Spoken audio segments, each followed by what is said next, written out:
Assalamualaikum warahmatullahi wabarakatuh.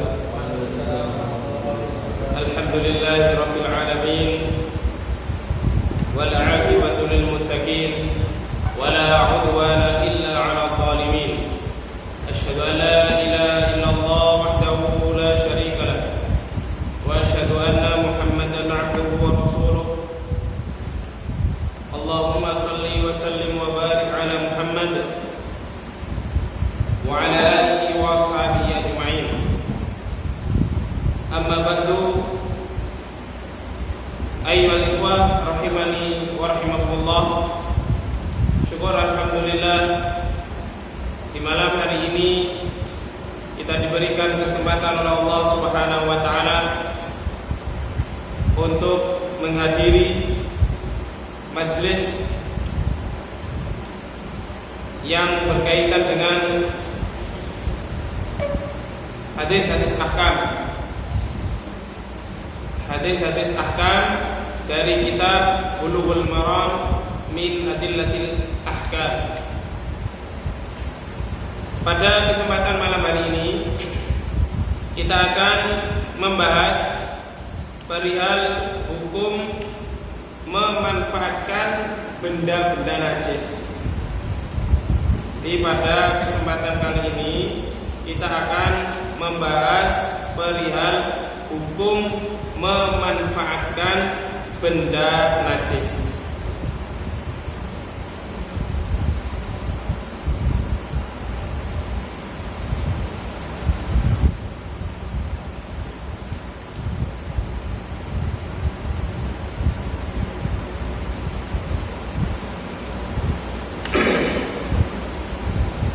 Sebagaimana yang telah kita ketahui bahwasanya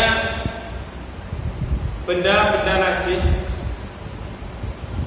pada masa sekarang ini bisa diolah sedemikian rupa sehingga terkadang dimanfaatkan, bisa dimanfaatkan.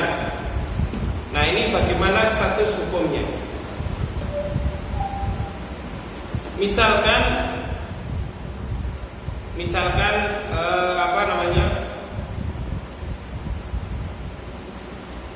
ada sebuah misalkan lemak babi atau lemak bangkai yang kemudian dipakai untuk pengapian atau dipakai untuk lampu.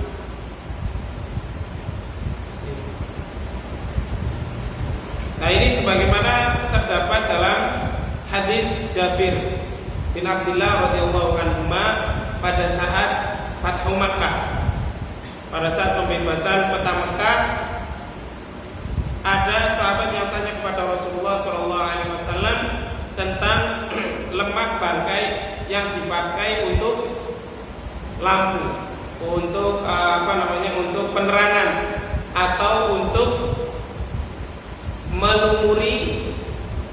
melumuri perahu.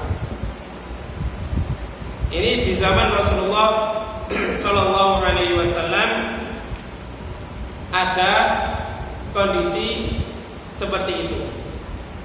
Belum lagi sekarang di zaman kita, kotoran manusia ataupun kotoran air seni manusia pun bisa dipakai atau bisa dimanfaatkan.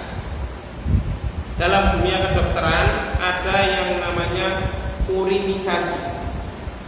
Urinisasi itu berobat dengan menggunakan air kencing manusia. Nah, air kencing itu kan statusnya hukumnya adalah najis. Nah, bagaimana kita memanfaatkan hal tersebut ini bagaimana? Termasuk juga kalau kita berpendapat tentang kenajisan kotoran hewan, bagaimana kalau kotoran hewan tersebut dimanfaatkan, dipakai untuk pupuk misalkan. Ini adalah perkara-perkara yang terkadang kita jumpai pada zaman kita ini. Nah, inilah pentingnya kita mengkaji ilmu fikih sebagaimana tadi pagi yang telah kita pelajari bersama dari Dr. Asy'ad Al-Jurais, bahasanya orang belajar fikih itu dia harus memahami apa yang dikaji, memahami apa yang akan dipelajarinya, dan ma'rifatu madluliha. Dia harus mengetahui dari tujuan pembelajaran ini apa, atau rangkuman dari apa yang dikaji itu apa. Ini adalah manfaat atau adab ketika seorang itu mempelajari fikih. Nah, pada hari Rabu dan Selasa ini kitab Bulughul Maram sebagaimana ditulis oleh Al-Imam Ibnu Hajar, di situ ada tulisan Bulughul Maram min adillatil ahkam. Dalil-dalil tentang hukum.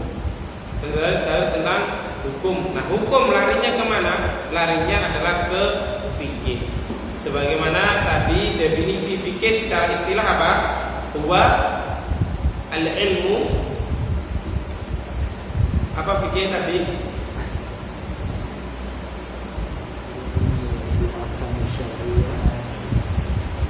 Al-ilmu bil ahkami syar'iyyati al-amaliyati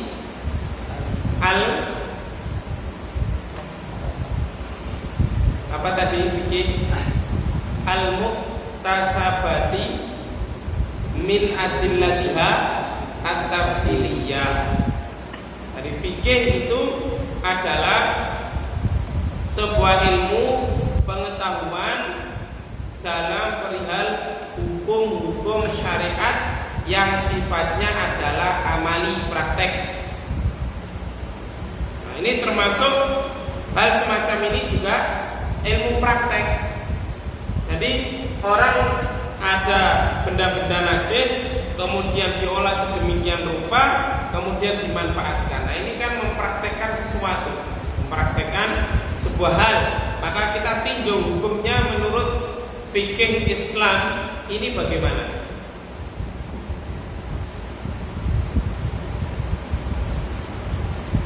Di sini disebutkan al-intifa'u bin najasat kal maitati awil khinzir wa ghairiha lahu suwarun iddah minha al-istisbah biha au dahnus sufun au tadawi biha bitaltih biha biduna aklin wala syarbin wa nahwi dzalik wa hadha al-intifa' mahallu khilafi bainal ulama.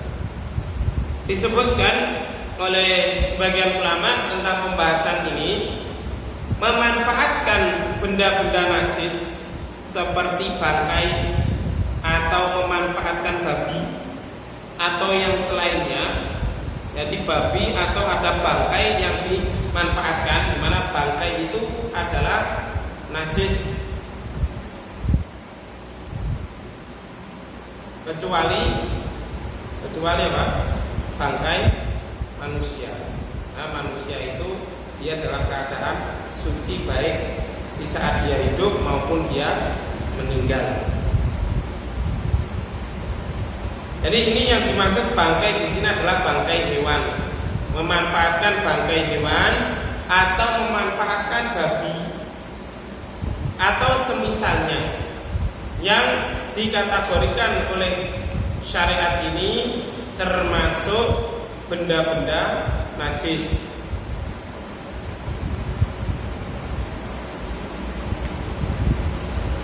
Semisal, nah di sini disebutkan lahu suwar iddah. Dalam permasalahan memanfaatkan benda-benda najis ini ada banyak sekali contoh permisalannya. Di antaranya, misalkan benda-benda najis tadi dipakai untuk istisbah, untuk pengapian atau untuk lampu atau untuk penerangan. Misalkan lemak bangkai kemudian dibakar sehingga bisa memunculkan api untuk penerangan, ada semacam itu, atau untuk melumuri melumuri perahu, au dahnu as-sukun, melumuri perahu dengan lemak, dengan tujuan untuk apa? Merekatkan perahu tersebut dan agar perahu tersebut tidak bocor, menggunakan benda-benda yang najis. Atau berobat dengan menggunakan benda najis tapi tidak dimakan, hanya dipakai untuk oles. Hanya dipakai untuk oles, tidak dimakan tapi dipakai untuk oles. Ada benda najis yang dipakai untuk berobat? Ada yang tahu? Benda najis yang dipakai untuk berobat, untuk oles, bukan dimakan atau diminum. Hah? Burung. Nah, burung itu kan halal, bukan najis.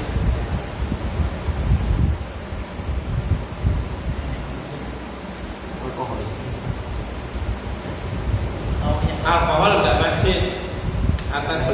Menurut pendapat yang sahih, alkohol tidak najis. Apa diantaranya?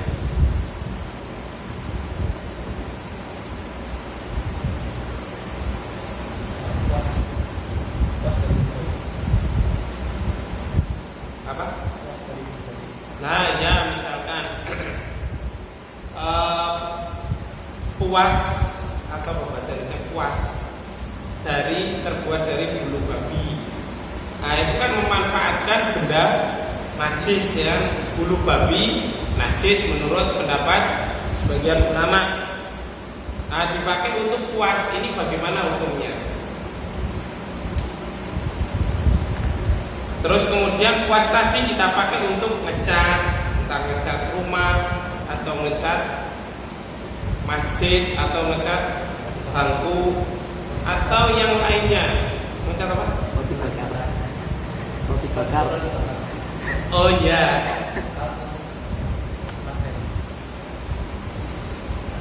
Nah, ini bagaimana? Dalam permasalahan ini disebutkan memanfaatkan benda-benda najis itu terjadi khilaf di kalangan para ulama.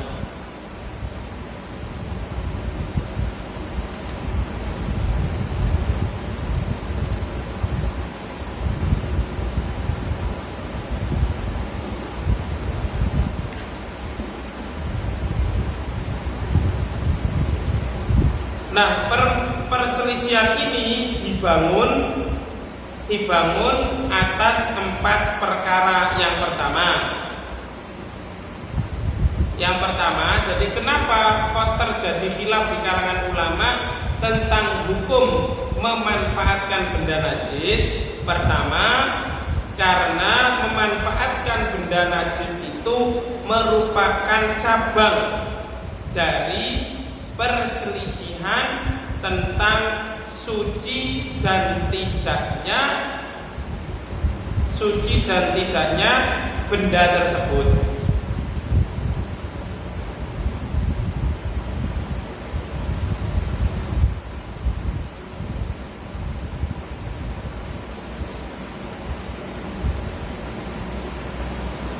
Jadi paham ya yang ke-1 ini, sebab terjadi khilaf di kalangan ulama itu perihal memanfaatkan benda najis itu pertama karena terjadi perselisihan antara status suci dan tidaknya media tersebut.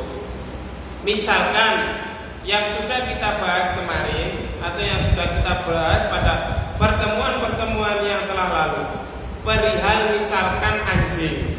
Nah, anjing itu apakah seluruh badan anjing itu najis atau yang najis hanya air liurnya saja? Nah, ini menyebabkan karena terjadi khilaf di kalangan ulama dalam hal ini, sehingga memanfaatkan bulu anjing atau memanfaatkan kulit anjing itu pun terjadi khilaf di kalangan ulama karena ulama memang berbeda pendapat di awal. Berbeda pendapat tentang apa? Tentang jati diri anjing. Apakah anjing itu najis? Yang najis itu hanya air liurnya saja? Apakah yang najis itu seluruh anggota badannya? Ataukah yang najis itu hanya kotorannya? Nah, hal ini menyebabkan terjadinya khilaf di kemudian perihal tentang memanfaatkan barang najis tersebut. Paham ya? Jadi memanfaatkan benda najis ini merupakan cabang dari khilaf pada permasalahan tentang zat atau media tersebut. Kalau berpendapat bahwasanya anjing itu tidak najis, yang najis itu hanya air liurnya, ya maka memanfaatkan bulu anjing tidak masalah. Paham? Kemudian memanfaatkan hal-hal lainnya, semisal kukunya anjing atau ekornya anjing, maka ini tidak menjadi masalah ketika mengikuti pendapat tidak najisnya anjing. Paham? Nah, ini sebagaimana pendapatnya Al-Imam Al-Bukhari rahimahullah ta'ala. Beliau berpendapat bahwasanya kotoran anjing dan badannya anjing itu tidak najis. Jadi kotoran anjing dan badannya anjing itu tidak najis. Dalilnya yakni perkataan sahabat Rasulullah SAW bahwasanya dahulu di zaman Rasulullah SAW itu anjing keluar masuk masjid. Anjing keluar masuk masjid, ya kencing, ya buang kotoran, dan kata sahabat yang meriwayatkan hadis tersebut, kami tidak menghiraukannya. Artinya kami membiarkan begitu saja. Nah, ini dipakai dalil oleh Imam Bukhari bahwasanya badan anjing itu tidak najis. Kalau seandainya badan anjing itu najis, tentu Rasulullah SAW sudah memerintahkan sahabatnya untuk membersihkan tanah atau mengguyur air tanah yang terkena bekas atau lewatan anjing tadi, seperti yang dilakukan oleh ketika orang Badui kencing di masjid, ya kan? Air kencingnya disiram karena najis. Nah, adapun anjing tidak dijumpai Rasulullah SAW memerintahkan hal itu. Sehingga Al-Imam Al-Bukhari rahimahullah ta'ala dan juga Al-Imam Ibnu Hazm rahimahullah ta'ala berpendapat bahasanya badan anjing termasuk kotorannya itu tidak najis. Paham? Paham sampai sini? Nah, ini adalah sebab pertama terjadinya khilaf.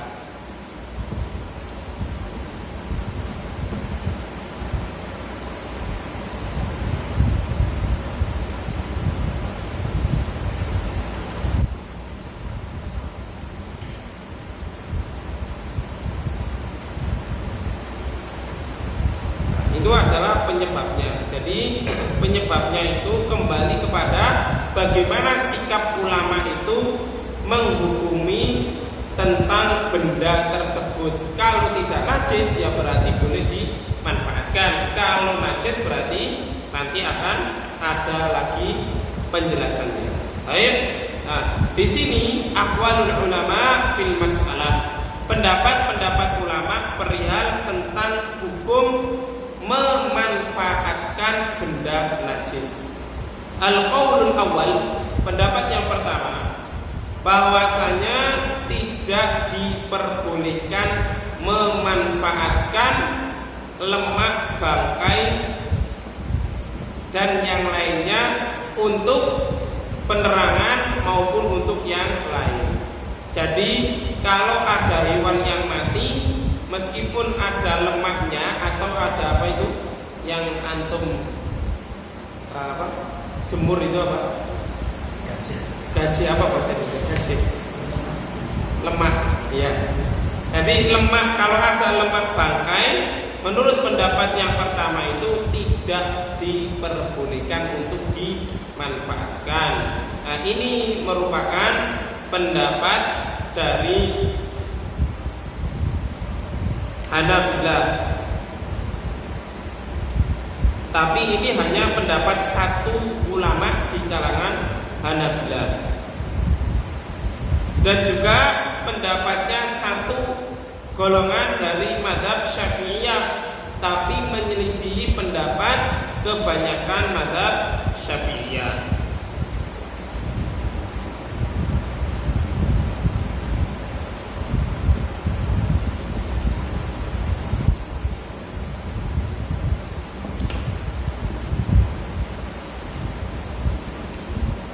Nah, adapun menurut mazhab Malikiyah menurut mazhab Malikiyah, kebanyakan mazhab Malikiyah itu tidak memperbolehkan. Jadi menurut mazhab Hambali dan menurut mazhab Syafi'i hanya ada satu ulama atau sebagian kecil ulama, tapi menyelisihi kebanyakan ulama lain. Jadi kebanyakan mereka membolehkan, tapi hanya ada sebagian kecil yang tidak membolehkan. Tapi menurut yang masyhur di kalangan mazhab Malikiyah, kebanyakan itu membolehkan. Kebanyakan itu tidak membolehkan.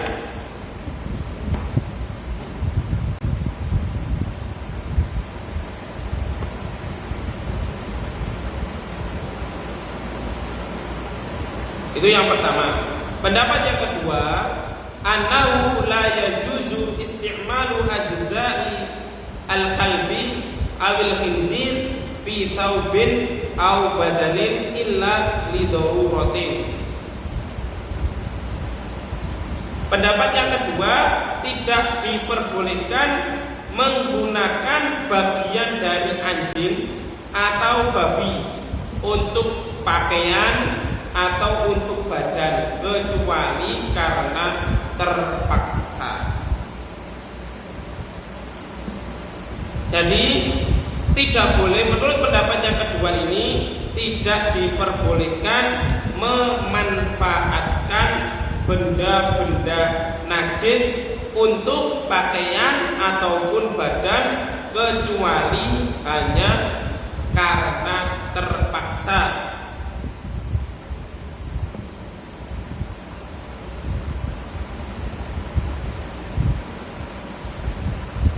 Wa yajuzu fi ghairihima in kanat najasatun mukhaffafatan.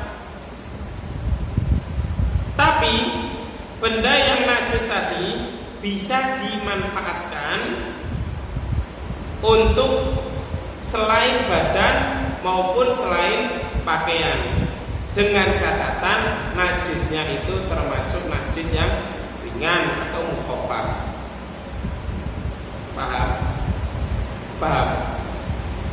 Paham enggak pendapat yang kedua ini? Jadi pendapat yang kedua ini tidak diperbolehkan tapi bersyarat.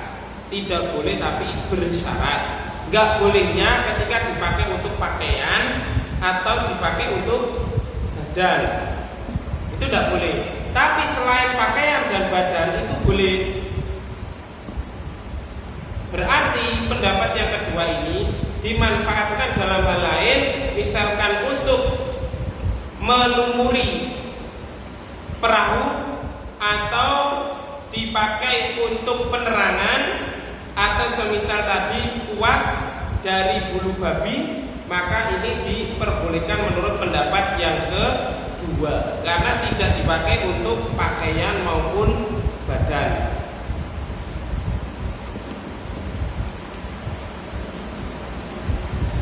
Nah, ini merupakan mazhab Syafi'iyah, dan telah ada nas langsung dari Al-Imam Asy-Syafi'i rahimahullahu taala.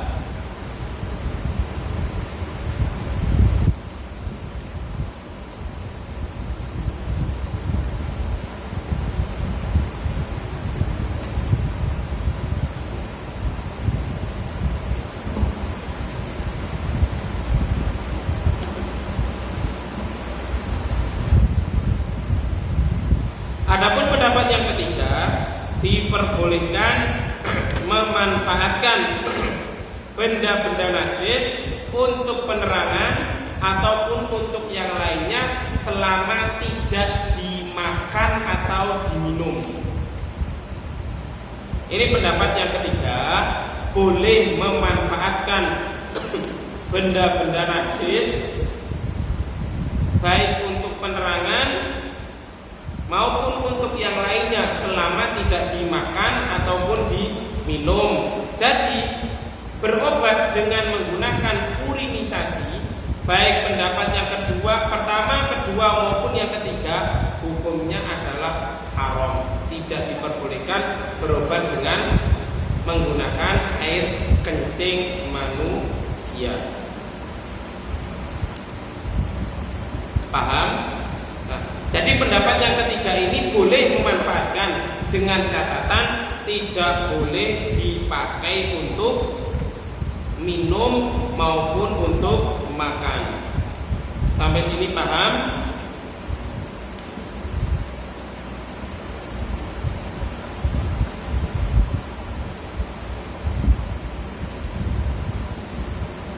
Ini menurut satu pendapat dari mazhab Malikiyah. Jadi kalau mazhab Malikiyah tadi secara yang masyhur, secara keumuman mereka berpendapat tidak boleh memanfaatkan benda najis. Tapi ada satu kelompok dari golongan mazhab Malikiyah yang berpendapat bolehnya memanfaatkan benda najis.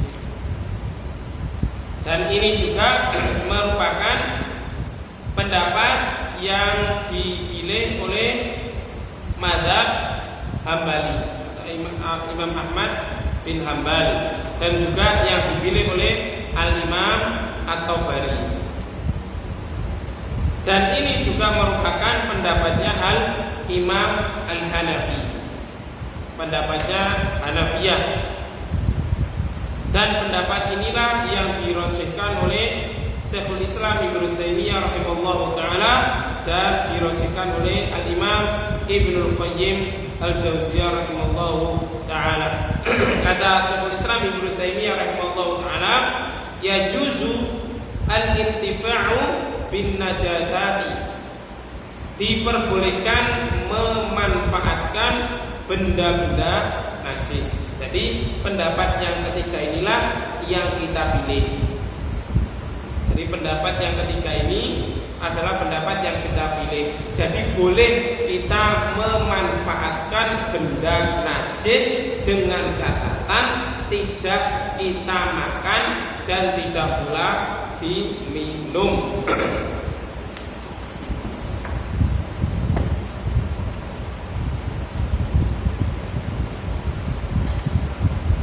Dalam tambahan lain ada ulama yang mengatakan dan kebolehan memanfaatkan benda-benda najis itu selain makan dan minum juga dalam perkara pakaian. Jadi benda najis dipakai untuk berpakaian tidak diperbolehkan.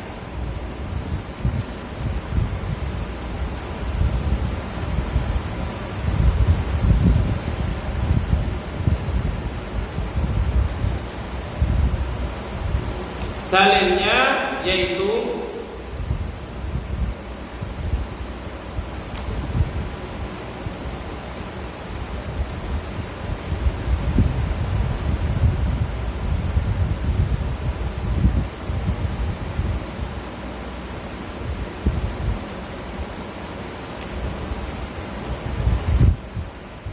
dalilnya pendapat yang ketiga, tentu pendapat yang pertama dan yang kedua juga memiliki dalil. Tapi menurut ilmu yang sampai kepada kita, bahasanya dalil yang dipergunakan adalah kurang tepat sehingga bisa untuk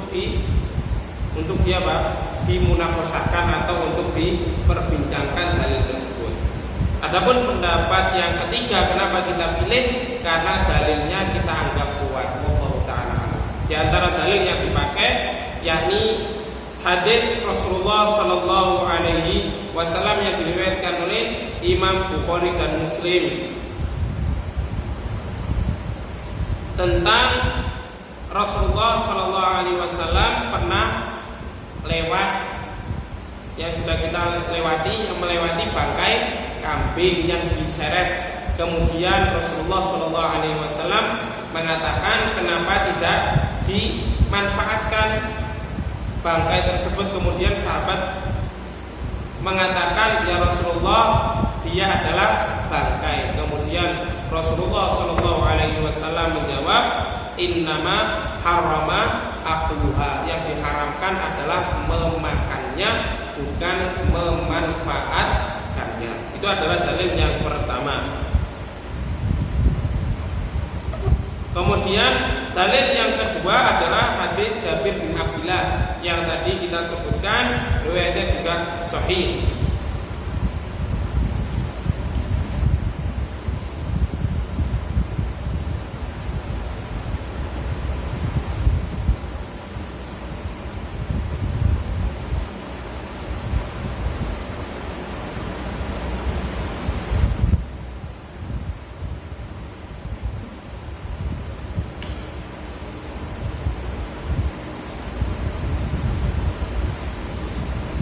Kemudian analogi yang dipakai Syekhul Islam Ibnu Taimiyah rahimahullahu taala tentang kebolehan memanfaatkan benda najis itu, beliau mengkiaskan, menganalogikan dengan bolehnya istinja dengan menggunakan tangan, padahal ada batu atau ada apa?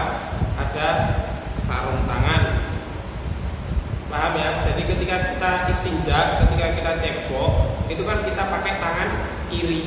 Nah, tangan kiri kita itu pasti menyentuh najis. Nah, menyentuh najis itu kan berarti secara tidak langsung kita itu sedikit banyak memanfaatkannya.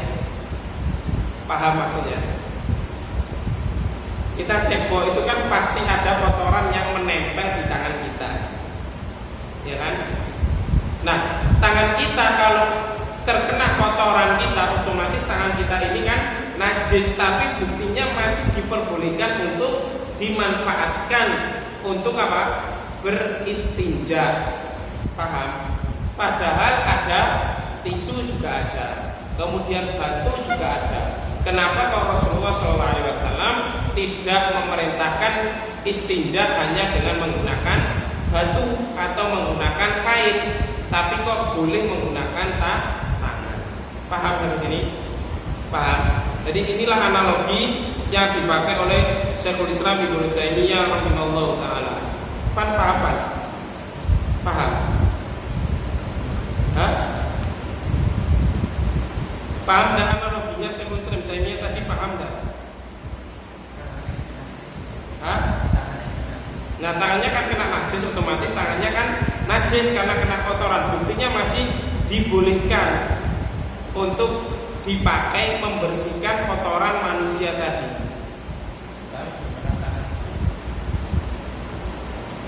Apanya? Lah iya kan, antum cebok kan dengan menggunakan tangan kiri. Hah? Iya, meskipun ada airnya kan, tapi tetap tangan kirimu pasti mengena kotoran tersebut. Nah, kalau tangan terkena kotoran kan otomatis tangannya itu najis. Terus kan tetap ya rinciannya apa? Iya. Jadi kata Syekhul Islam Ibnu Taimiyah itu buktinya itu kan masih boleh meskipun tetap nanti disiram dengan menggunakan air. Itu loh, kok Rasulullah tidak hanya memerintahkan untuk menggunakan batu. Kalau batu kan sekali pakai, kalau setelah dipakai buang, ganti lagi. Ini maksudnya perkataannya Syekhul Islam Ibnu Taimiyah rahimahullahu taala. Paham? Nah, inilah yang insya Allah pendapat yang kita pilih. Belum lagi tentang status tadi ada khilaf di kalangan ulama perihal apa? Perihal anjing maupun babi. Tapi ketika berarti boleh dipakai. Iya. Apanya? Boleh Ya berarti antum tadi tidak mendengarkan. Kalau yang Diperbolehkan selama tidak dipakai untuk makan, minum dan pakaian. berarti kan pakaian kan nggak boleh. Tidak boleh. Berarti memang kan dapat sih. Hampir. Iya. Hampir sama. Mendekati tapi dua lebih. Pendapat yang kedua itu kan najisnya itu mukhaffaf, najisnya yang ringan. Tadi kalau najisnya berat kan tidak boleh. Kalau pendapat yang ketiga baik ringan maupun berat boleh, asal tidak dimakan atau diminum atau dipakai untuk pakaian. Perkara seperti kelaparan satu dan Kalau kelaparan ya beda lagi, maka itu masuk dalam firman Allah Subhanahu wa taala, "Faman yuturra ghairu baghin wala 'adin fala itsma 'alaihi." Jadi kan itu kalau terpaksa maka itu kembali kepada pendapat yang kedua tadi, terpaksa.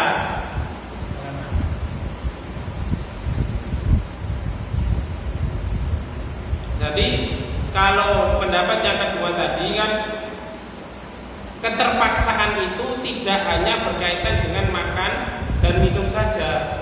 Jadi asalnya tidak boleh, tapi karena terpaksa boleh. Baik dipakai untuk yang lainnya dan dipakai untuk makan dan minum. Kalau pendapat yang ketiga ini diperbolehkan asal tidak dipakai untuk makan, minum maupun berpakaian. Kalau terpaksa boleh dipakai untuk makan maupun minum, sebagaimana firman Allah Subhanahu wa taala, "Hurrimat 'alaikumul maitatu wad-damu wa lahmul khinzir wa ma uhilla bihi li ghairillah, faman ittara ghaira baghin wala 'adin fala itsma 'alaihi."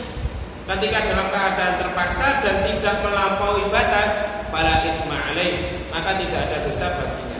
Paham ya? Jadi letak perbedaan antara pendapat yang kedua dengan pendapat yang ketiga. Kalau pendapat yang kedua tidak diperbolehkan pada asalnya kecuali dalam keadaan terpaksa. Kalau pendapat yang kedua boleh.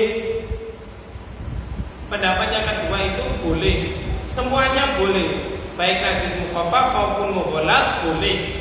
Dengan catatan tidak dimakan atau diminum. Boleh dipakai untuk makan atau minum kalau dalam keadaan terpaksa.